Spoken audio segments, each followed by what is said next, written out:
What happens when a politically motivated professor tries to humiliate a student she doesn't like, only to realize later that she just made a big mistake in challenging a genius? And not just any genius, an officially recognized prodigy with an IQ of 180, Barron Trump. Believe me, when you get to the end of this story, you'll be shocked at what happened. Before we start giving you the details, write in the comments where you're watching this video from. At one of the nation's most prestigious universities, Dr. Jennifer Collins' advanced calculus class had a reputation for two things: her undeniable brilliance in mathematics and her increasingly obvious political bias. That morning, as students shuffled into the lecture hall, there was a strange tension in the air. Instead of the usual intricate equations, the whiteboard displayed something unexpected. Today's topic: redefining academic priorities. In the back of the room, a tall, quiet young man sat in his usual spot, dressed in a crisp black suit. Most of his classmates barely knew him on a personal level. Barron Trump preferred to keep a low profile. But what they didn't realize was that beneath his calm, reserved nature was a mind so sharp, it was about to leave everyone in that room stunned. Dr. Collins launched into her lecture, but there was something different about her demeanor. Normally composed, today she seemed almost aggressive, pacing in front of the class. Mathematics, she declared, while important, must make room for more urgent social discussions. A few students shifted uneasily in their seats. As she continued explaining her revised curriculum, a single hand slowly rose into the air. It was Barron's. The professor's gaze flickered toward him, her eyes narrowing. Clearly, she hadn't expected to be questioned. What started as a talk about curriculum changes quickly took a different turn. With a slight smirk, Dr. Markham continued, her tone laced with condescension. In today's world, we must focus less on abstract theories and more on how social justice applies in real life. The air in the room grew heavier as she clicked to the next slide. Instead of advanced calculus material, the screen filled with statistics about gender disparities in STEM fields. Some of you, she continued, pointedly glancing at certain students, need to understand that being here isn't always a matter of merit. Barron's hand remained raised, steady and patient. Students exchanged glances, some silently encouraging him to speak up. But Dr. Markham wasn't done yet. She clicked to the next slide, her voice sharpening. Take family wealth and connections, for example. These can create unfair advantages in education. The implication was clear. A few students stole quick looks at Barron, waiting for his reaction. But his face remained unreadable, his hands still raised. Finally, after what felt like forever, the professor couldn't ignore him any longer. With an amused but irritated smile, she gestured in his direction. Yes, Mr. Trump? Do you have something to add to our discussion on privilege in education? The room fell into complete silence. Everyone knew Barron's reputation, his flawless test scores, his quiet dedication, and the way he often helped struggling classmates in the library. But as he slowly lowered his hand and began to speak, no one was prepared for what would happen next. His voice was calm, steady. Dr. Markham, calculus is essential for both theoretical and applied sciences. Many of us took this advanced course to deepen our mathematical understanding. He paused briefly before continuing, his tone respectful but firm. Wouldn't watering down the curriculum ultimately harm all students, regardless of background? A murmur of agreement rippled through the class, but the professor's expression hardened. Mr. Trump, she said, emphasizing his last name, perhaps you, of all people, should learn how privilege influences education. Not everyone had access to private tutors at elite prep schools. What happened next caught everyone off guard. Instead of reacting with frustration, Barron simply smiled. You're absolutely right about one thing, Professor, he said smoothly. I have been fortunate in my education, and that's exactly why I believe it's our duty to uphold high academic standards, so that everyone, no matter where they come from, has the opportunity to reach their full potential. A flush of color rose in Dr. Markham's cheeks. This was not the response she had anticipated. Her voice took on a mocking edge. Oh, and you think you know better than your professor about academic standards? She folded her arms. Tell me, what exactly qualifies you as an expert in mathematical education? Barron remained unfazed. I'm not claiming to be an expert, he replied evenly. I'm just a student who loves mathematics and believes in its ability to bring people together beyond politics. He gestured toward the blank whiteboard.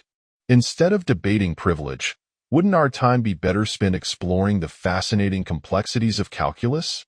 The class collectively held its breath. Dr. Markham's jaw tightened. Slowly, she walked toward the whiteboard, picking up a marker. All right then, Mr. Trump, she said, her voice dangerously low. Let's see what you've got. Oh, so you're that passionate about mathematics? Let's put that to the test. Dr. Markham turned to the board, marker in hand. With swift, deliberate strokes, she filled the space with an equation so intricate that several students gasped. Even the brightest among them felt a wave of unease as they recognized the sheer complexity of the problem. This wasn't just any calculus equation. It was an advanced multivariable integration problem, something even graduate students would struggle to solve. But in her attempt to put Barron in his place, Dr. Markham had no idea she was setting the stage for something far beyond her expectations. As she capped the marker, she turned back to him with a smirk. Since you care so much about maintaining high academic standards, she said, her tone dripping with condescension, why don't you show us how it's done? Or would you prefer to continue discussing your privileged background instead? The room went still. Students shifted uncomfortably in their seats, recognizing the challenge for what it was, an attempt at public humiliation. Someone murmured, "That's graduate-level material." But Barron remained composed. Without hesitation, he stood up. "Of course," he said simply, his voice steady. "I'd be happy to." As he walked toward the front, Dr. Markham leaned slightly against her desk, her smirk widening. She had chosen this problem deliberately. Its techniques were beyond anything she had covered in class. It required methods that took years to master. Yet, as Barron took the marker and studied the equation, his expression held no fear. If anything, there was a spark of genuine interest. A few students leaned forward, sensing something unexpected was about to unfold. Barron turned to the class. "Before I begin," he said evenly, "this problem has multiple solutions. Would you like to see the standard approach, or would you prefer a more efficient method I came across while studying Leibniz's original papers?" The room fell silent. Dr. Markham's smirk vanished. "You've read Leibniz's original papers?" she asked, caught off guard. Barron gave a small nod. "Yes, in German. The translations don't fully capture the elegance of his methods." The professor hesitated, but before she could respond, Barron turned back to the board. "But let's allow the math to speak for itself," he said, lifting the marker. The air in the room shifted as Barron started writing. Students watched, captivated, as he worked through the solution with smooth, precise movements. His process wasn't just correct, it was elegant. Every step was laid out with perfect clarity. But what truly stunned the class wasn't just how easily he solved it. It was the way he explained each step. "This first simplification," he said, writing methodically, "was introduced by Euler in 1755. It allows us to break down what seems complex into something much more manageable." Dr. Markham's expression hardened as she followed his work, her confidence visibly fading. Barron, however, remained unfazed. He wasn't just solving the problem, he was teaching it. Between steps, he paused, giving his classmates time to process the logic behind each move. Several students took out their phones, recording what they knew was an extraordinary moment. Even those who had struggled with calculus before found themselves nodding along, understanding concepts they had once found impossible. Then, reaching a crucial point, Barron turned toward Dr. Markham. "We have two options here," he said, gesturing to the board. "The traditional method would take another full board. But there's a more refined approach, one that aligns with Leibniz's insights." His gaze was steady. "Which would you prefer, Professor?" The tension in the room was thick. This wasn't just a question of methodology, it was a quiet, undeniable challenge. Dr. Markham, who had tried to undermine him moments ago, now stood at a crossroads.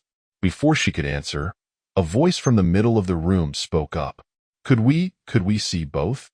Emily Parker, one of the quieter students, hesitated before continuing. "This is actually helping me understand last week's material better." Barron offered her a warm smile before looking back at Dr. Markham, waiting for her response. But just as she seemed to find her voice, the door suddenly burst open. Dean Mitchell strode in, one of Dr. Markham's strongest allies in pushing curriculum changes. "Jennifer," he said firmly, "we need you in an emergency faculty meeting. It's about the new policies." The timing couldn't have been more convenient. Dr. Markham exhaled, regaining some composure. "Well," she said, straightening up, "we'll have to continue this another time." She turned to leave, but before she could take a step, Barron spoke again.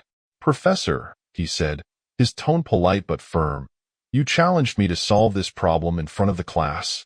He let the words settle. Walking away now would set an unfortunate precedent for academic integrity. The room buzzed with murmurs. The dean's expression darkened. "Young man, are you implying?" "I'm not implying anything, sir," Barron interrupted, still respectful but unwavering. "I'm simply stating a fact." He turned back to Dr. Markham. "You made this challenge to prove a point about privilege and merit," he said evenly. "I accepted." He let the silence hang for just a moment longer. "So now, the only question is, will you honor your own challenge?" A charged silence fell over the room. More students lifted their phones, whispering among themselves. They knew they were witnessing something unforgettable. Dr. Markham stood frozen, caught between her ideological ally and the weight of her own words. And at that moment, everything had changed. The dean hesitated, caught between asserting his authority and stepping back. But before he could decide, Barron did something unexpected. He extended the marker toward Dr. Markham. "Or perhaps," he said with a calm smile, "you'd prefer to walk us through your solution first?"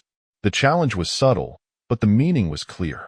"After all," Barron continued, "you mentioned that family connections shouldn't matter, only knowledge should. And surely, as our professor, solving the problem you presented should be no issue for you." The silence was deafening. Dr. Markham stared at the marker now resting in her palm, realizing she had walked straight into a trap of her own making. The dean's presence, which she had initially seen as a lifeline, now felt more like an added witness to her predicament. Tension hung thick in the air as the class remained still, their eyes bouncing between Barron, the professor, and the unsolved equation on the board. Dr. Markham's grip tightened around the marker, her knuckles paling. The dean shifted uncomfortably, sensing this had gone far beyond a simple classroom dispute. Students barely breathed, phones still recording, knowing they were witnessing something defining. Dr. Markham began, then faltered. Her gaze drifted back to the equation, the very one she had chosen to humiliate a student. But now, it loomed over her instead. "Perhaps," Barron offered, his tone devoid of arrogance, "we could solve it together?" Collaboration often leads to better understanding. It wasn't mockery. It wasn't gloating. It was a genuine invitation to turn this moment into something constructive.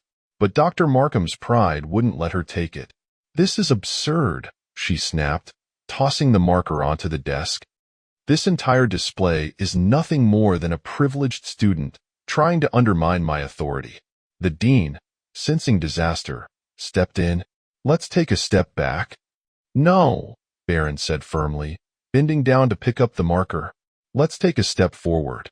Then, in a demonstration of pure mathematical brilliance, Barron turned back to the board and completed both solutions, first using the standard approach, then applying Leibniz's method. It took him less than 5 minutes. When he wrote the final line, the class erupted into spontaneous applause. Even the dean couldn't hide his astonishment. But what happened next would shift more than just the atmosphere of the class. It would send ripples through the entire department. Dr. Markham stood frozen, her face drained of color. The narrative she had so carefully constructed over the years was crumbling before her eyes. And Barron wasn't finished. Turning away from the board, he faced both Dr. Markham and the dean. "The beauty of mathematics," he said, his voice steady, "is that it doesn't care about our politics, our backgrounds, or our biases. It only cares about truth." He gestured to the equations on the board. "And these equations reveal something important, not just about calculus, but about learning itself. When we allow preconceptions to cloud our judgment, we miss valuable opportunities for growth." The dean cleared his throat. "Mr. Trump, While your mathematical abilities are certainly impressive, you must understand that. That what? A voice rang out from the back of the room. It was James Carter, a scholarship student who rarely spoke up. That we should learn less math because of someone's political agenda? More students stood up. I came here to study calculus, another called out, not to be lectured about my supposed privileges. Dr. Markham's tight grip on the classroom dynamic was unraveling. But before the situation could spiral further, Barron did something remarkable. "Professor," he said, his voice carrying just enough weight to settle the murmurs, "your mathematical knowledge is extensive. I've learned a lot from your lectures. Perhaps we could focus on that? I'd be happy to assist students after class, combining your theoretical expertise with practical problem solving." The offer hung in the air, a chance for Dr. Markham to reclaim control while genuinely improving the learning environment. The dean observed closely, recognizing the importance of this moment. This could either turn into a public relations disaster or transform into something surprisingly beneficial. Dr. Markham looked at Barron, then at her students, really looked at them, perhaps for the first time. And what she saw in their faces forced her to make a choice. She started, her voice barely audible. Then she straightened her shoulders. "I've made a terrible mistake." The admission seemed to cost her, but something in her demeanor shifted. "For years, I've been so focused on fighting perceived privilege that I became the very thing I claimed to stand against, someone who judges based on assumptions rather than merit." She turned to Barron. "You didn't just solve that equation. You taught me something about true leadership." The dean stepped forward, sensing an opportunity. Perhaps this could serve as a model for other departments. But before he could spin the moment into an administrative win, chaos erupted outside the classroom. A crowd had gathered in the hallway. Students from other classes had caught wind of what was happening, their phones buzzing with viral videos. Some held up hastily made signs on notebook paper. "Teach math, not politics. Merit over bias." The situation was on the verge of spiraling out of control. And once again, Barron stepped up. Walking to the door, he addressed the crowd. "If you're here because you want to learn," he said, his voice carrying the same quiet authority that had just shifted the entire classroom, "then come in. There's plenty of room." Students flooded inside, filling every available space. And just like that, the lesson had only begun. Dr. Markham watched, unable to hide her amazement, as Barron turned back to the board, marker in hand. "Now," he said, scanning the room, "who wants to learn how calculus applies to real-world problem solving?" What happened in that classroom over the next hour would go down in university history. But the real story wasn't about equations or ideology. It was about something far more profound. The events of that day spread across campus like wildfire, but not in the way anyone had anticipated. Instead of becoming a tale of humiliation or ideological warfare, it turned into something far more meaningful. In the following weeks, something extraordinary happened. Attendance in Dr. Markham's advanced calculus class tripled. But it wasn't just about learning math anymore. Students weren't just coming for lectures. They were coming to witness something special. A partnership had formed, one that no one could have predicted. Dr. Markham, humbled by the experience, rediscovered her true passion for mathematics. And Barron, staying true to his word, began leading study sessions that bridged the gap between theory and practical application. But the most unexpected transformation wasn't in the syllabus. It was in the classroom culture itself. What was once an environment clouded by intimidation and bias became a place where genuine curiosity thrived. Questions were encouraged. Merit truly mattered. And for the first time, learning transcended personal beliefs. Students who had once felt discouraged by either the subject or the class atmosphere now found themselves excelling. One afternoon, as Barron patiently guided a struggling student through a complex concept, Dr. Markham approached him. "You know," she said quietly, "you could have ended my career that day." She hesitated before adding, "Instead, you helped save it." There was a pause, a moment of understanding that didn't need words. Then, with a small but sincere smile, she added, "Your father would be proud." Barron's response carried a wisdom far beyond his years. "The goal was never to tear anyone down, Professor," he said simply. "It was to lift everyone up." Today, That calculus class stands as a testament to what education should be. Not a battleground for power struggles or political agendas, but a place for the pursuit of knowledge. A place where standing up for what's right doesn't mean tearing others down, but raising everyone higher.